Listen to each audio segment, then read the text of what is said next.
Hello， 大家好，我係 Ryan。我想問下大家用咩 web browser 嘅咧 ？IE8、Chrome、Firefox 有 Safari 咧？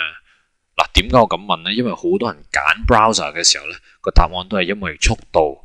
咁如果速度係你 concern 嘅一樣嘢咧，咁你就要留意啦。因為我今日會 show 俾大家睇一樣嘢叫做 Internet Explorer 9嘅 Platform Preview。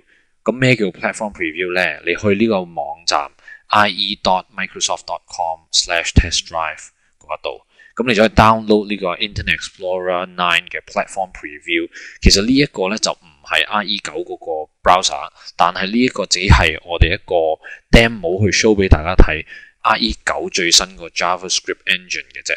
咁 JavaScript engine 有咩唔同咧？新嗰個 engine 咧其實係 hardware accelerated 嘅。咁即係話你啲 graphics 啊，你啲 canvas tag 即係 HTML5 嗰啲 SVG 啊，全部都係用個 GPU 去推，咁就特別快喎。嗱，講俾你聽咧，都未必會信 ，show 俾大家睇下啦。咁去到呢個 website 嗰度，去左手邊個 column 第4個 page 叫做 Fish IE Tank， 咁我 click 落去，你會見到有啲魚喺度游來游去啦。咁大概20條魚有44個 frames per second 啦。咁我 click 250咁樣，哇就見到好多條魚，就大概我諗20個 frames per second 啦。咁我部電腦我個 graphics card 就推到大概26個而家25個 frames per second。咁唔同嘅 hardware 咧有唔同嘅 performance 嘅。咁等我做個對比啦。咁譬如話250條魚22個 frame， 咁我去開 Chrome 出嚟，咁又開呢個 Fish Tank。你見到20條魚都已經唔係好喐噶啦，我 click 250條魚，我等佢行一陣。頭先我可以去到25個 frames per second， 但係用 Chrome 咧就可能得而家大概7個 frames per second 啦。咁點解咧？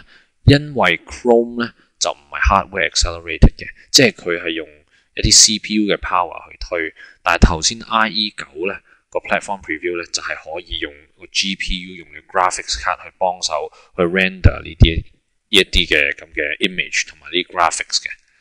咁所以喺呢個9月15號將會出個 beta 咧，大家一定要去 download IE9 個 beta 嚟試一試啦。因為如果你係一個 game developer 或者一啲 graphic designer 啊，或者想做一啲我哋叫 rich internet 嘅 application 嘅時候咧，咁 IE9 其實就係可以令到你寫好多好靚 graphics 或者啲好 smooth 嘅 animation 啦。咁你去到呢個 website 亦都可以睇下SunSpider JavaScript 嘅 test 啊 ，Acid3 嘅 test， 呢啲都係外面用嚟比較 browser performance 嘅一啲 test， 大家可以去嗰度試一試用你個 browser run 一 run， 同埋用我哋 IE9 個 browser run 一 run 去睇下邊個高分啲，因為 IE9 咧會好多 HTML 嘅HTML5 嘅 feature 咧都會 support 嘅，咁就不妨去試一試啦。好，今次講到咁多，下次再 show 多啲 IE9 嘅嘢俾大家。